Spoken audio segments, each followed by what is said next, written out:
back with Preston here at Boise Cylinder Head, and today we're going to be glass beading this 5.7 Chevrolet that's been just sitting out in our garage for like a couple months now, getting corroded and water damage and just absolutely destroyed, as you see in the video.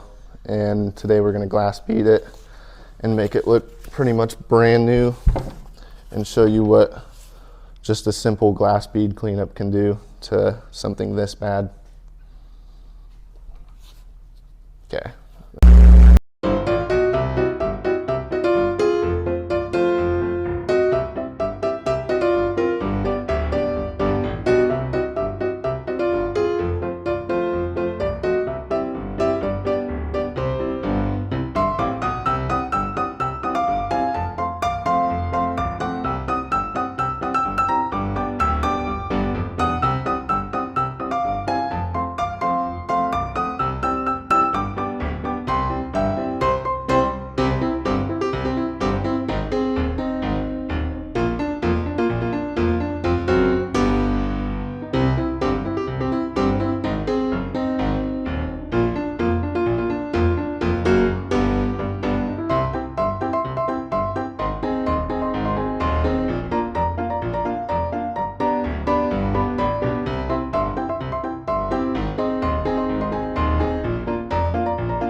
out the extra glass bead that we don't want chilling inside the coolant ports, and that could possibly mix with the coolant when the head is actually put into action on the block. So we're going to go ahead and spray it out as best we can with pressurized air just to clear all that out, and then we'll show you guys the finished product here. It's all in your head.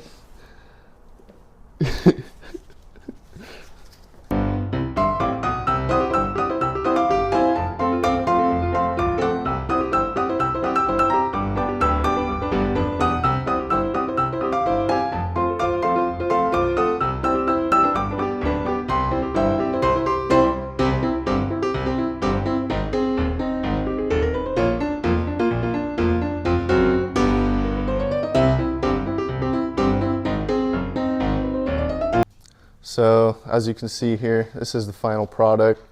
With this particular head, we did go a little excessive in this area. We don't usually glass bead this area as much as I did here, but today for video reasons, we just wanted to show you how much a glass bead job can really make the head look brand new compared to what it was before. And now this head is pretty much ready to be rebuilt, resurfaced, new seals, valves, all that. Don't forget, it's all in your head. This thing's kind of heavy too. I'm gonna clear out all